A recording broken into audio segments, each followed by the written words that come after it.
We got the beer coming in. So sit with us, folks. We're going to let this stream buffer up a second. We're going to get some beers in front of us. Thank you, sir. Franz. Yep. Brewmaster. Thank you very much. See, this is the way we should start all of our shows from now on. Just don't like wait and start drinking. Just drink and then start talking. I think that would be even better. All right. So what is going on, everybody? Welcome to this very special live broadcast of the Beer Chasers. I'm Preston. We have Nate. And we have very special guest, Franz of Lagerhaus Brewery and Grill. Yes, Franz, how's it going today? Lagerhaus going good. We got the Lagerhaus Brewery and Grill here in Palm Harbor. I'm very excited here. We're here for a Frühlingsfest and also the 500-year anniversary of Reinheitsgebot. Yeah, so when are you ever going to be alive for a 500-year anniversary? Yeah. So we saw you were doing this event. We had to come up here and partner with you. Franz, before we get into the event and Frühlingsfest and Reinheitsgebot and Schweinshaxe, tell us a little bit about Lagerhaus Brewing and Grill. So when did you open? For those who might not have seen our first broadcast. Well, I'm really kind of impressed that it is 8 years. Yeah, it's been 8 years. Yeah. It was like yesterday. Mm-hmm. So, well, on my white hair, you can see it's 8 years. Yeah. So I opened in 2007 in December, and right at the beginning of the Great Recession. Right. Yeah. But I made it. Yeah. Man, it's tough, but you struggled on through, and thank God for that. Because, like I said, I'm like, this place is delicious, and I love it here. So you do some brewing on location. You also are a grill, a traditional classic German Bavaria, even some Austrian food. Austrian food, and we are actually not a pure German Austrian place. We have normal restaurant food, but it's with an Austrian touch. Mm-hmm. Okay. So so the kind of region of the style of your food is more of that Austrian. More Austrian. Okay. You know, a lot of people don't know, but Wiener Schnitzel Yeah. is an Austrian dish. Even it's very popular in Germany. Yeah. Because Wien is Vienna in German, the capital of Austria. So if you are a Wiener, it's not what you think you are. It's you are from Vienna, or it's a sausage from Vienna, or a schnitzel from Vienna. What? I would have no issue being called wiener from now on. Yeah. We can be called wieners. We're all wieners here. Yeah. All right, so tell the audience about Frühlings. And before we do, if you're watching us live, to the right side of the window, there is a chat box. So if you'd like to chat with us, I've got my keyboard here. You can send a message to us or Franz. We can type back to you. So if you want to, check on the side there. We'll be happy to chat. So if you can, talk about Frühlings. What is Frühlingsfest? Well, Frühling means spring. And because obviously in Florida, it's not that a great deal. But I think we need to cheer first. Sure, cheers, gentlemen. Cheer to 500 years. Okay, Prost. Cheers. Prost. Frühling means springs. So the Oktoberfest is when the summer is over, and the Frühling is in looking out that everything blooms and goes back from the nasty winter in the Alpine regions, Right. And I think we were talking about it last time. It's actually even a little more special than an Oktoberfest, because Oktoberfest is one big location, one party, whereas Frühlingsfest is a little more individual and everybody kind of does their own thing. Yeah. Over there, nothing can be called Oktoberfest other than the original one. But what they have in Austria, and it's always at different times, it's a harvest fest. So if it's in the Alpine regions, it's later because they harvest later, or it's around Vienna, they do it earlier. Yeah. And depending also what they harvest. Wine, oh my God. We have the wine harvest, and then you drink the fresh wine, just a few days old. So, You make me thirsty, man. yeah. Yes, we got. So is this the 15-16 in front of us? Yeah, Let's go ahead and jump right into that. So Weichstefan. Weichstefan. Weinstefan. Yeah. Pretty good with that. Pretty good. I got barbecued once or twice. Yeah. Brewed this 15-16 beer. So this is in the style of a Zwickel, correct? Yeah. So it's kind of the cousin of the Keller beer. Yeah. Zwickel is a younger Keller beer. Okay. So Zwickel is when it's not really aged for a long time, and then after being aged for a long time and not filtered, it becomes a Keller beer. Actually, that's a very technical difference. Right. If you have a slight cloudy beer, you can call it Zwickel. Okay. For all the time. And the word Zwickel means sample port in German. Okay. So that's the beer. The brewmaster goes there, opens the port, tastes it. If it's good, and more. Nice. Okay, so I know you had a question about that, Nate. yeah, okay.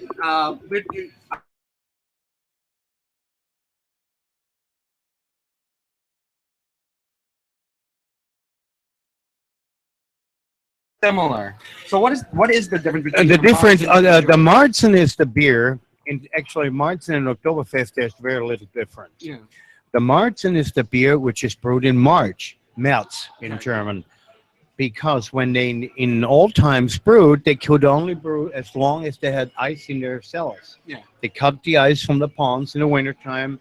Once they run out of ice, which was usually in March, they brewed then a stronger beer.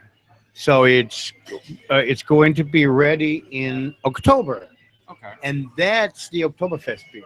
But Oktoberfest beer and Märzen is pretty much the same. Okay. From what we gathered, it's almost like it's a regional thing. Like just depending on where it's brewed, Yeah. you call it an Oktoberfest or it's a Marzen. It And won't. even Vienna lagers are very similar. Yeah, they would not call it Oktoberfest in Vienna because we don't have one. Right. So it's a Märzen. And it's a little more malty and a little stronger. They didn't know that, but in the old days, when they brewed it stronger, the beer lasted longer. The shelf life was better. That's how India Pale Ale got. Yeah. So pretty much it's like we're saying. So it is mostly the difference is mostly just a regional kind of thing. then. Okay. Very cool. So from what I read, these are generally this Vickel is generally lighter in ABV, a little more effervescent than a Keller beer. So we do have some carbonation of this one because the Keller beer was stored in the cellars, and I don't think they were very well carbonated. You were talking about the porthole; it was almost always open, right? Well, they stored it then. They aged it in wooden barrels, and wooden barrels don't hold a lot of pressure. Right. So beer in the old days was carbonated, but very slightly compared to what we are used now. Yeah. Cool. So, and if you have it aged in a wooden barrel, it maintains the carbonation, but it will not be over-carbonated. And that's why it's so good if you drink a beer. And there are a few places over there you can do it where it's coming out by gravity out of the barrels. The downside is once you plug that keg, it has to be consumed right then because the air coming in will spoil it. See, you see that's negative, but I think that's a party. Oh, that sounds great to me. You have to kill it. Fine. Okay. Bring your friends over. Let's kill this thing. Well, that's why in restaurants it works, but at home it doesn't work. Yeah. Unless you have a big party. Yeah. Nothing against a big party. No, we can do that. Yeah, it's hard to go through 5 gallons of anything in one night. That's 40 those 50 those barrels over there 30 are gallons, right? Or 25 and 50 liter barrels. Oh, wow. They rolled it off the beer. What's the name? Where the horse carriage. The cart? No. Yes. Maybe. Beer cart. Beer cart. We'll call the beer cart. Yeah. I'll buy a beer cart. I'll take it. So have you ever brewed a Zwickel or a Keller beer yourself? Oh yeah, or? all the time. So talk. We have some home brewers and fans on there. Talk a little bit about kind of maybe a little bit not recipe formulation, but kind of how do you approach a Keller or a Zwickel? First of all the beers you want to broach, and home brewers do that better than commercial microbrewers because first of all you want to carbonate it naturally in fermentation, and then in a secondary, maybe in a keg, corny keg, or you bottle it and finish it in the bottle. There's no need, actually, a tip for homebrewers, there's no need to prime it with sugar.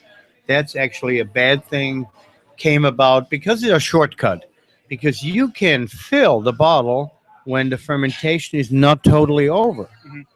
And it's usually about 1%. So take a gravity reading a little before you. Yeah, and if you determine the final in a warm area, you put one Erlenmeyer flask in a warm area, and you determine your final gravity.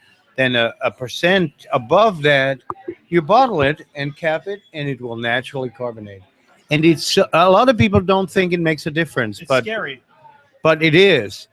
And you just have to go to Champagne to see the difference between artificial sparkled wine or French champagne. What goes in fast comes out fast. Mm-hmm. Not artificial carbonation. What is slowly over months will bind better to the liquid, and you can have that beer standing here for 2 hours it will be warm, but when you drink it, it will still be carbonated. Wow. Try that with a Bud Light. I don't want to try much anything with a I Bud Light. won't. No, not gonna. Very cool. So we got some friends hopping by. So any more about the Keller beer? Again, this is a very, very special style. You don't see this in the stores. You know, it's very... The problem is in a store, Keller beers want to be all the time in cooling. They're not treated, not pasteurized. big old- big old Look at stogie. that. There we go. Look what I got from a customer. Hey, aren't you supposed to share? Is that, look at that. You Is don't have that, enough for everybody. You don't... is that not a Cohiba? It looks very fine.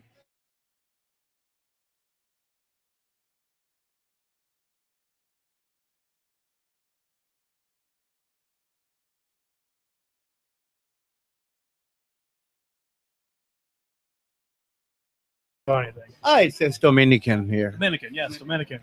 Dominica, Cuba. Yeah, no, it's Ebor. It's straight Ebor. Very cool. Well, I'm digging this beer. It's really light, refreshing, but it's got a ton of flavor. Yeah. One of the things is if you artificially carbonate, you have the big bubbles. Mhm. And if you carbonate it not enough, it's going to be flat. Yeah. If you overcarbonate it, it's harsh. On a naturally carbonated beer, it will be also tasting good and not flat if it's not really strong carbonate. Right. So So I read. I'm adamant about natural. Think about craft brewing. What's the difference we do to the big guys? Well, it's well crafted. That's what Well crafted. So well why do we use artificial carbonation to shoot in the beer, which is produced in a big factory somewhere, and during fermentation we let it go into the atmosphere? Yeah. Let's do natural. And that's what really, in the Reinheitsgebot, you cannot use artificial carbonation. Well, the big guys, they harvest it, liquefy it, and then they re-inject their own fermentation CO2. So yeah, That's okay. But obviously that's for the big guys. and so that's perfect for the 500-year forensic. Which if we're gonna go full natural, if that's what we're supposed to do it, then yeah. So this beer Beer is naked. it's 5.6%, so it's moderate. Not a Actually, it's a little higher than a normal hell is. Yeah. But that's what the brewmaster decided to do. Mhm. And it has an advantage. It came from Germany, so it kind of stays fresher. It lives up to Longer. a little bit longer if it's a little higher in alcohol. And they say it top with Hallertau, middle fruit. No surprise there. Classic German Yeah. noble hop. But then they say there's a rare heirloom hop called Hallertauer Record or Yeah. Record. Have you ever used this? You ever No, seen no, this? They no. say it's almost non-existent anymore. Yeah, It's- and that's Van Stefan obviously can do that. They have the hinge. Yeah, they have the reach. But it's kind of nice to work with different hops. But from whatever noble hops you kind of use, they're all great. They're all great. It's a personal note to kind of what you're going to use. And but I'm a purist, so I'm actually rarely mixing different hops because, like on my Royal Bohemian Pilsner, it was just right up in the Tampa Bay Times because it's on tap at Urban Comfort. Yeah. I use only sods, pure sods. It's a Bohemian Pilsner. Mhm. Now, on some of the beers, I mix a little bit, but I want to enjoy that particular hops. And if you use too many, then but that's a personal opinion. I mean, the same thing for malts too. In home brewing, a lot of times less is more. Yeah. When you start getting into you're using 8, 9, 10 different malts, it gets really muddy really quickly, and it's hard to really differentiate what you've even put in there. And also, you can compare a lot better. You know, when you try something out, you try that with this hops and try it with the other. You have it. You have more. Yeah, and that's why the smash beers are really popular. Single malt and single hop. Yeah. You really get to tell, what And the hop. not they're only mixing. beer. I mean, in the old days, the Scotch. I mean, the great brands, Yeah. Blue Label, they're all blends. Yeah. But actually, It's the singles that you yeah, for. yeah. Actually, one thing I kind of want to turn a little bit. Since we're talking about trying beers and being able to try all your different beers that you have that thing called the Lagerhauses. Yeah. And can you tell us a little bit more about that? Because I know you give us all an opportunity to be able to actually try your beers that you have here. It's kind of funny story. When I opened, it was kind of the recession, so and I'm in a location where you don't really see where I am. Yeah, you So got to know to turn to get. Yeah. So in the very old days, the predecessor hoppers here, well, there was nothing else around it, so it was easy. So I put on ads in newspapers and so on, and the response is nearly great because people didn't look that much on ads, especially if it's a free paper and there are so many ads. Newspaper is dying. Where I work, it's all digital marketing, and we work with Steel. So I'm sure you're familiar with the company Steel, Andrea Steel from Germany, and they're very old fashioned. They still do a lot of advertising in newspaper. We keep telling them like digital is where it's at, and online. Keep in mind, 8 years ago it was still Facebook wasn't big yet or so, but that hump was still coming. But I noticed that I spent a lot of money, and then I put an ad up, present that ad for free beer, and I had 3 people coming in. So I decided to do something. I am going to form a group of friends of Lagerhaus. And we've met a ton of them today. Yeah. Yep. And that group, Friends of Lagerhaus, it doesn't cost anything, but the membership is a privilege. We want nice people who we treat nice, but they treat my employees nice. You snagged me with it. Yeah. And what I do is, instead of putting a marketing budget into anything, I give it back to the customer. So we have events. I have a new beer. People get a free beer. I make some new food, an Austrian food. We give it to the customer.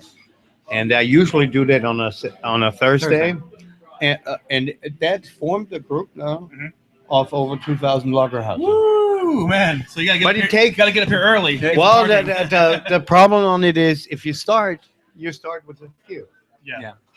There are a lot of them outside with membership number. Everybody's come up. They've shaken our hand. They're really interested. You know, they love you for sure, man. You got a nice squad of folk out there. Like, it's kind of funny. Like the friends of Lagerhaus, like you said, like almost felt like they're our friends already as well. Because like you're saying, like they come in and it's already a community. You already feel that straight off the bat about this place. And we treat them like it's. You don't find it here so much, but in Europe, especially in small villages, it's like a family. You come in, my employees know, oh, he wants that, and it's kind of more intimate. Yeah. It's definitely not corporate. It's a mom and pop place. Yeah, and like we were saying, it's nice to be able to go someplace where there is that sense of family, that is that sense of community, instead of just going someplace with whatever, you get your food, you get your beer, you leave. Yeah. But you actually come in and you're part of something. And that's what we do different too. You see, you go in a lot of places, when you don't consume anything, they give you the bill. That is totally un-European. I said, no, we don't do that. We do not ask customers to get out. They can sit, and if they say, I don't want to order right now, well, then order later. But you will not get the bill unless you ask for it, which gives you the feeling you're not only welcome to chuck down a few beers and get out for the next person. No, you can stay for 5 hours and you drink 2 beers. Fine. Very cool. Enjoy, come in, be comfortable, and be family. Yeah. Before I move on from the 15-16, one thing I did want to note with that hop, it almost has like a spicy character to it. Like it really is a very unique. I've never tasted anything like that. I think what's that one I use? I can't remember it now. But the Cirillo kind of has a spiciness to it, but it's kind of like a little bit of spice. Now that's warmed up, I think it's really kind of coming out. Because it's almost, you have your black pepper, white pepper, red. It's almost like a hint of like white pepper almost with that kind of spice to it. Yeah, the Hallertauer record. In German, it would be record. Record, yeah. One of the things is you see on the aroma side in hops, there's so much, I love, for example, El Dorado hops from the highlands in Colorado. High altitude, that hops has a flavor. I mean, I kind of don't want to always say, it tastes like pear, but this one actually does. Smells like pear, because it's kind of the fantasy of, this wine or this, blackberries, hint of blueberries. Well, you need some fantasy sometimes to take that. But this hops, El Dorado, is really great. Yeah. just straight out, just fresh and pure. And obviously, I have an Eldorado IPA. Yeah. And that one is pure Eldorado. So Very nice. So if we can, let's move on to the Reinheitsgebot. Did I say that? Is that good? perfect. I'm getting better. With Perfect. it. Let's do it one more time. I need to hear this one more time. Reinheitsgebot. I feel like I'm in Germany. I know. Reinheitsgebot. Yeah. So we know this is the 500-year anniversary. So this law was enacted in 1516. So we can explain a little bit about what exactly that is. We like to say now it's one of the first, actually the first new food laws too about protecting food, but actually it wasn't done for that reason. It was a political reason of giving the population enough bread. Yeah. So there was almost a struggle for who could get the wheat. So brewers are wanting wheat, bakers are wanting wheat. So it's more of a wheat war than anything else. Yeah, and rye. Don't forget the main bread grain in Bavaria is rye. Now the thing is, there was always more money in beer than in bread. Yeah. So the Duke of Bavaria decided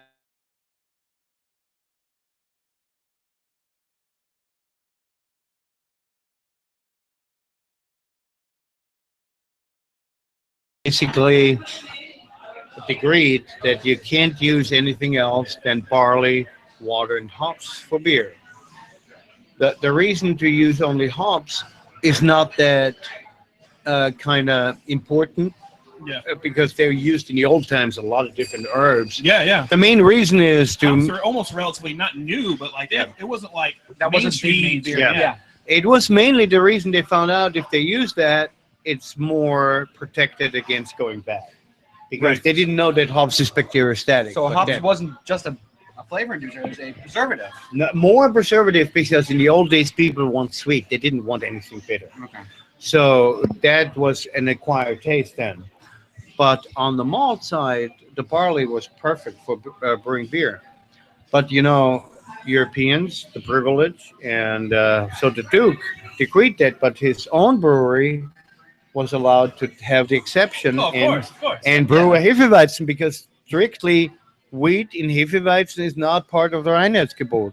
So now they go as local specialties, but only the Duke could brew it.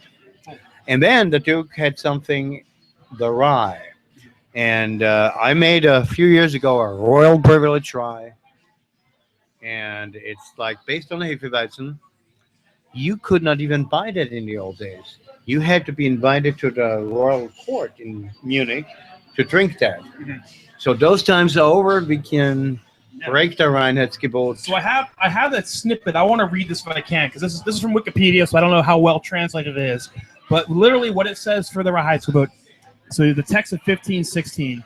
We hereby proclaim and decree by authority of our province that henceforth in the Duchy of Bavaria, in the country as well as in the cities and marketplaces, the following rules apply to the sale of beer. From Michelamas to Georgie, the prince for one mass, which is I guess the Bavarian liter, or one Kopf, a bowl-shaped container for fluids, is not to exceed 1 pfennig Munich value, and from Georgie to Michaelmas, the mass shall not be sold for more than 2 pfennig of the same value. The Kopf not more than 3 heller. If this is not adhered, the punishment stated below shall be administered. Should any person brew or otherwise have other beer than March beer, it is not be sold any higher than 1 pfennig per mass. Furthermore, That would be a good price now. Furthermore, we wish to emphasize that in the future, in all cities, markets, and in the country, the only ingredients used for brewing a beer must be barley, hops, and water. Nate's asleep. Whosoever knowingly disregards and transgresses upon this ordinance shall be punished by the court authorities, confiscating such barrels of beer. I wonder where those went. Oh, yeah. The Duke's getting fat without fail. Should, however, an innkeeper in the country, city, or markets buy 2 or 3 pails of beer and sell it again, he alone shall be permitted to charge 1 heller more for the mass. So, very thick verbiage, but as you said, Wiener Schnitzel. I'm sorry. What Yes. are we talking about? We're back. So, but it's very interesting though, because this law was signed 500 years ago. Yeah. So the reason was not the purity in the beginning. It was so the people could get enough bread, and then the exceptions for this and that, and it actually did good because the grains, the rye and wheat, were then available. Yeah. More, and so in the new days, Germany did not allow anything which used anything else to come in as beer. That was broken because the European Union forced Germany to abandon that.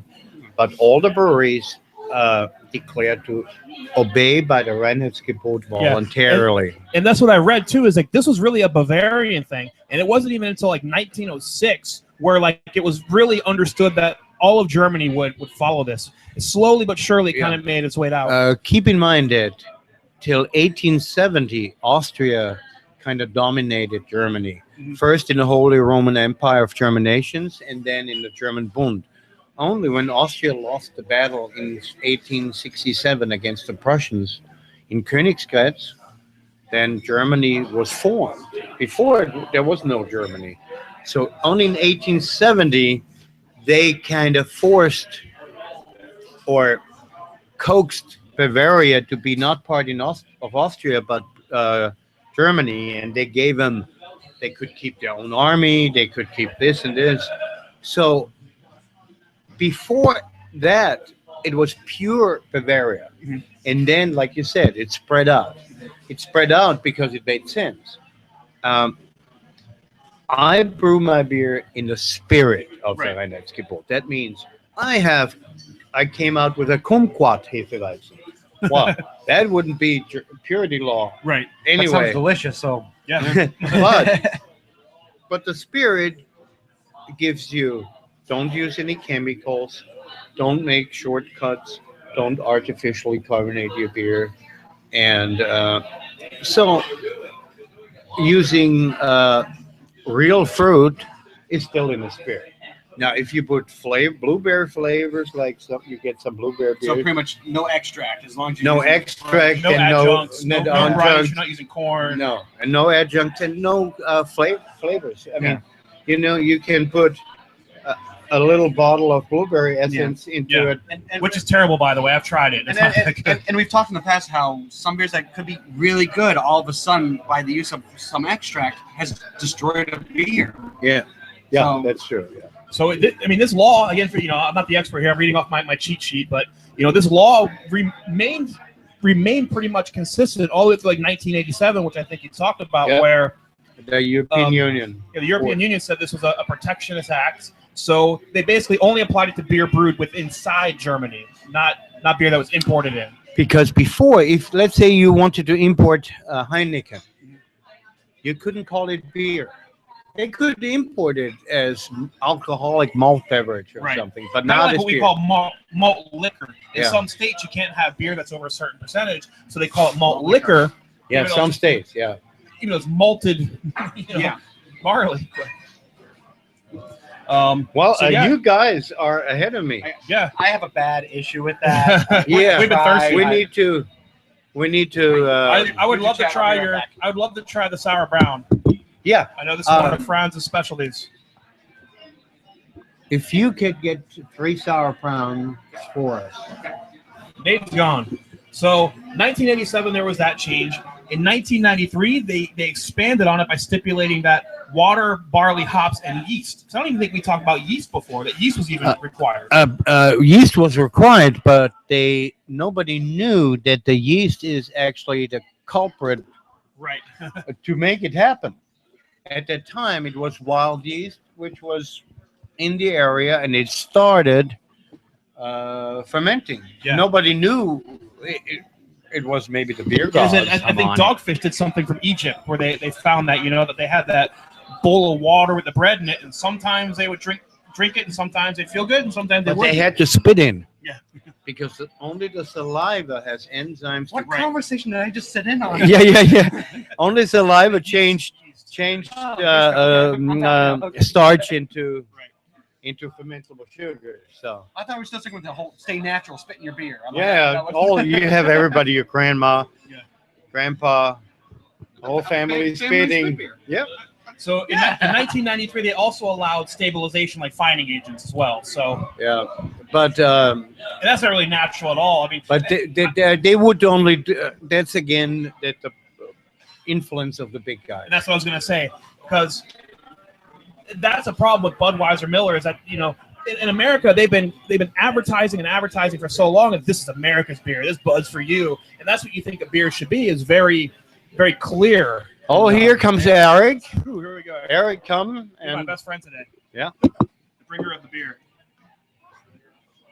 Awesome. Thanks, sir. Peek on in here. Say hello to the folks. You have to squeeze in real tight. Yeah. We're up here live. What's up, brother? Not much. How's it going? Good. Thank you very much. One of our servers, fine servers, taking care of us today up here at Lagerhaus. How long you been here? I've been here about 7 months now, I think. All right. Fran's taking good care of you? Ron's always taking good care of me. I've been a customer here for years before I ever worked. Friends, do you like them? Awesome, man. Yeah. Okay, good. He's a good guy. Cool. He's a good guy. What's your name again? My name's Eric. Very nice to meet you. Thanks so much for taking care of us today. Thank you. You're very welcome, Appreciate it. guys. Enjoy. Thank you.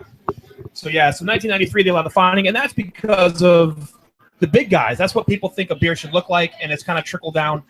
Because keep in mind, in Germany especially, but in the old days, beer was made locally and it stayed locally. So there was no need to treat it for transport. It all started Anheuser-Busch shipping it on a railway to further out west, because it never caught on in Germany. In other countries, yes. I love Hefes. They're cloudy. They look great. Yeah. I mean, It's kind of funny what kind of Bud and all them did is they created almost like a generation of us who hated beer, and we swore that we hated beer. Yeah. And all of a sudden, once we started checking out the imports, checking more of the craft stuff, we realized no, we don't hate beer. We're just not a We big hate our fan beer. of the American proud kind of beer. Like Now I'll give you one example of what they do in Austria since a long time, because Austria never was obeyed by the purity law. They add a little vitamin C into the beer, minute amounts, as an antioxidant. Mhm. That actually made Austrian beer to ship better, because you don't have to pasteurize it as much, or even not, when you use a little bit of an antioxidant in there.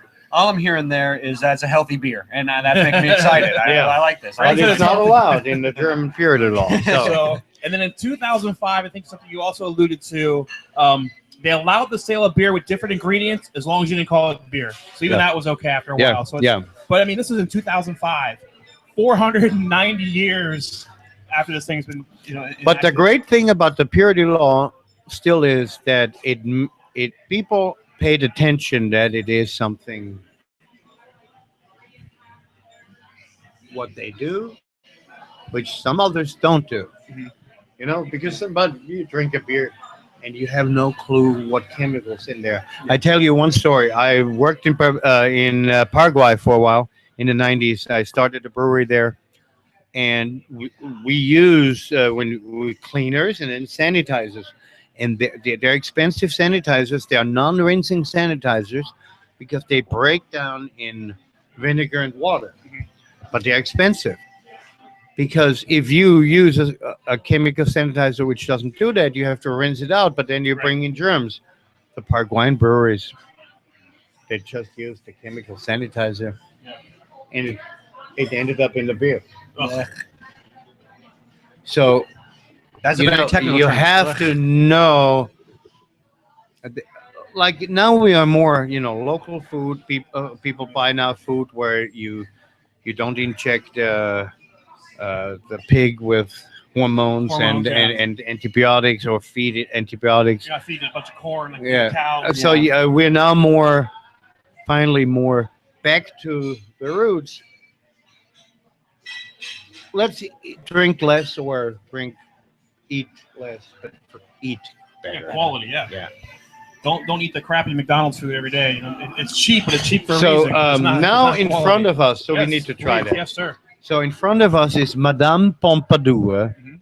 Madame That's what I Pompadour. call Nate on the weekends. Yeah, she was the mistress of King Louis XIV. Okay. It's based on a French-Belgian sour brown. Okay. I developed that beer. It's a sour brown, but it's not sour This that is it puckers you up. the Belgian sour, almost like the Flemish kind of sour. Yeah. Okay. But it's in a way. Keep in mind how sour browns develop in the Middle Ages. They just made the beer and got lactobacterium, so the yeast didn't do only job; they had all the bacterium, Yeah. so it became sour. In some areas, they threw it out, and in Belgium, they said, "Actually, it tastes good. Let's keep it." Yeah. So, on that sour brown, in the especially that's really in the old days, like the formulation. You don't want to be harsh on Right. the really tart I'm sour. gonna admit, I generally don't like the Blemishes I've tried. I haven't found one I like. See, two of us, I've always been kind of more the funk head. I like the sours. And Yeah, that sort of yeah, thing, yeah. So So I made one which I tried to be really balanced and drinkable. So let's salute. Salute. Prost. Thank you for Prost. watching. Thank you, friends. Doesn't smell too funky.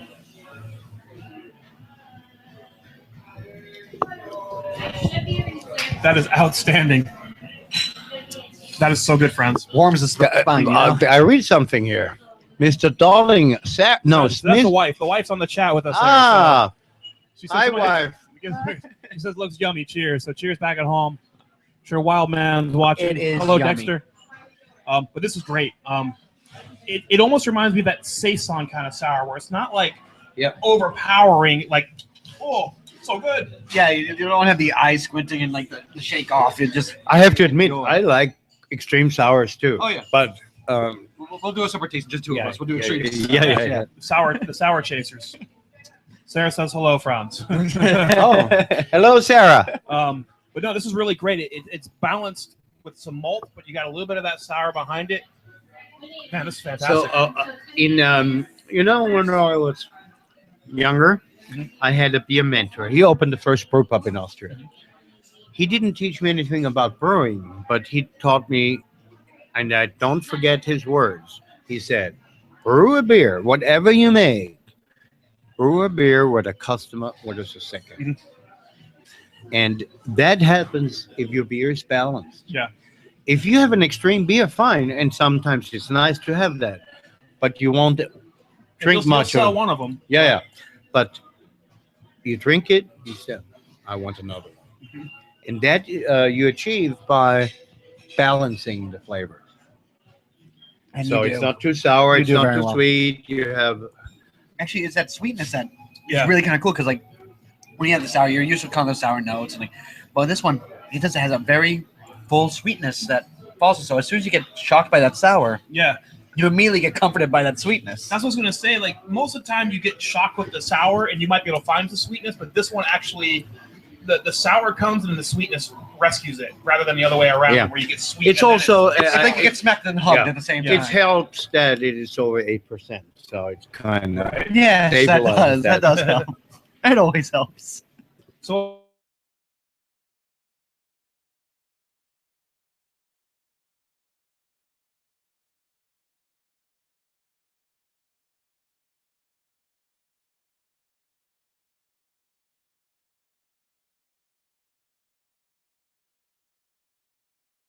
give one really important advice. Okay. In Belgium, people use candy sugar. beet What- sugar. We're here in Florida. Do not use to prime, to brew any normal sugar. Use unrefined Florida cane juice because it's a flavor barrier, and it's called evaporated cane juice if you buy big amounts. But when you get small amounts, it's sugar in the raw. Right. It's a flavor barrier, and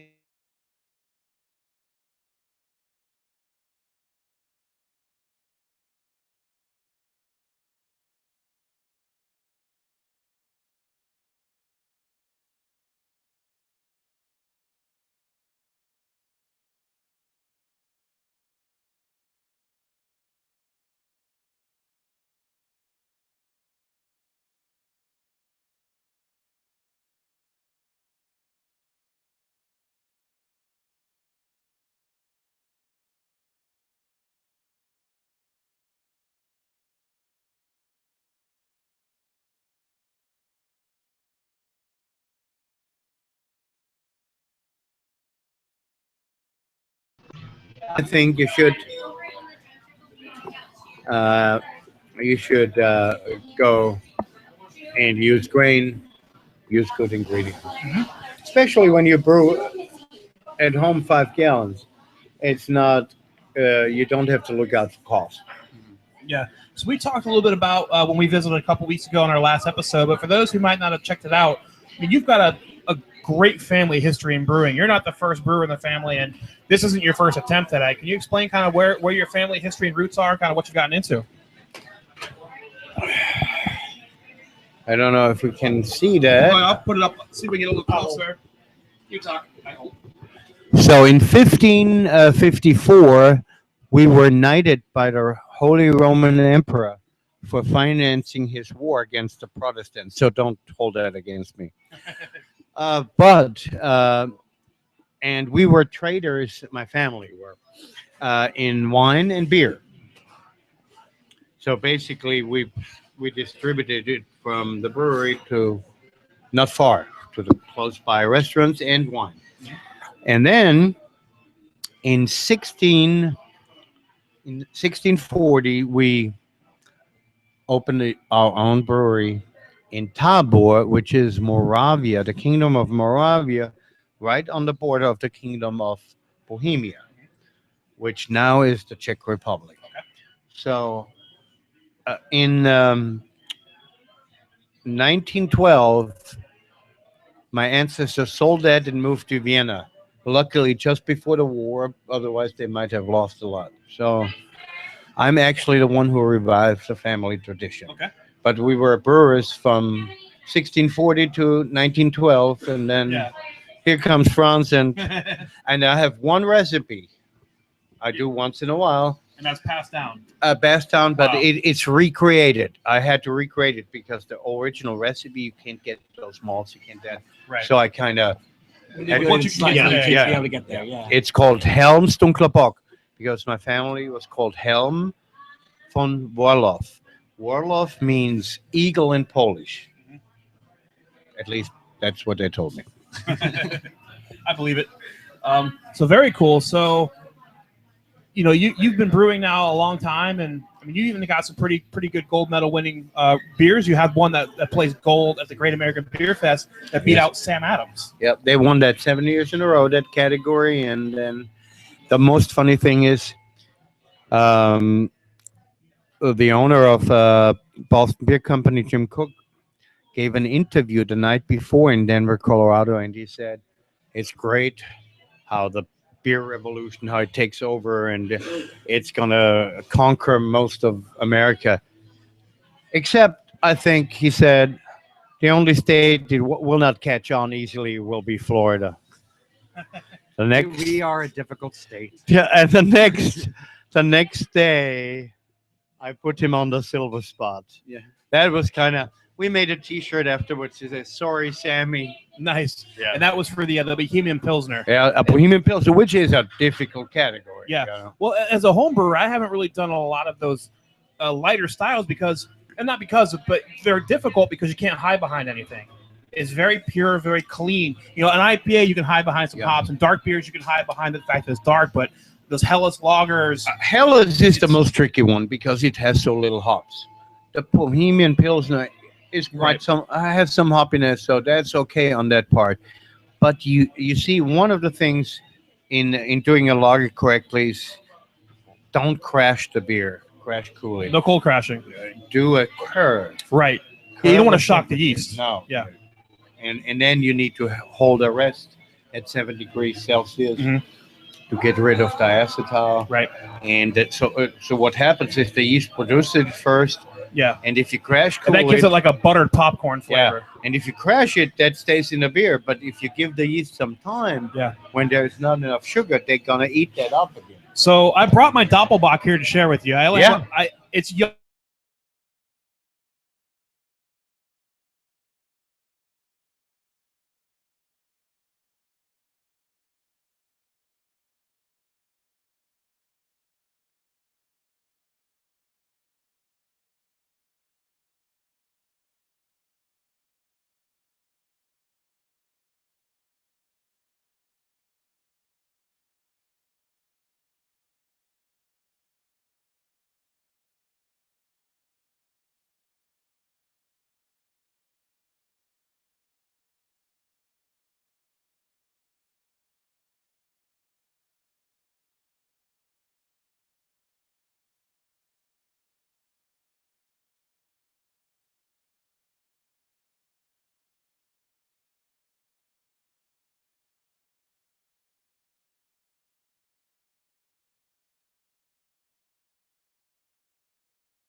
We have a place in Vienna, pure Budweiser, the real Budweiser beer.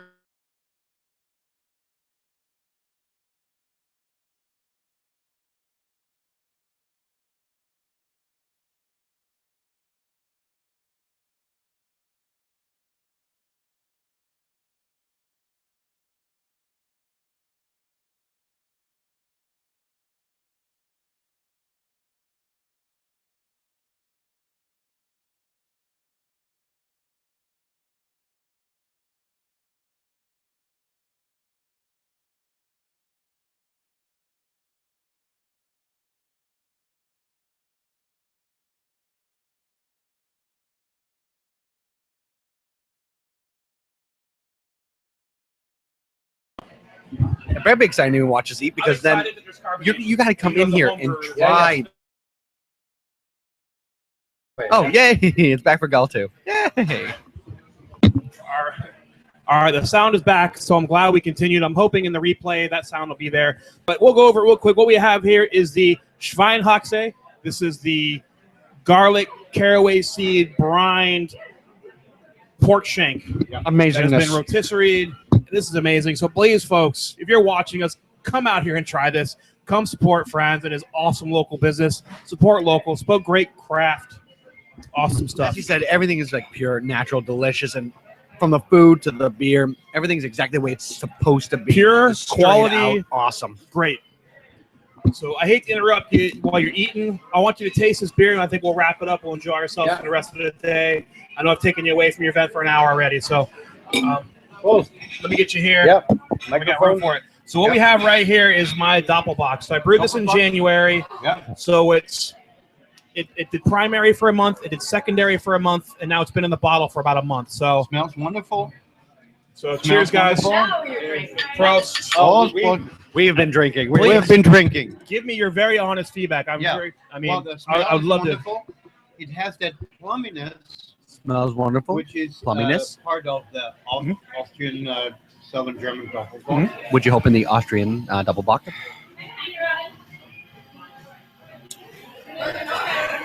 I'm happy. This is fantastic. You sure? Awesome. Thank you so much. This is fantastic. That means a lot because I know you know you're brewing. This is Oh, come not on. a Really gonna leave me out of compliment. that? This is a honest judgment. Thank you. This is fantastic. And it's Whoever's only friend with that guy, drink that beer. and this is only a month.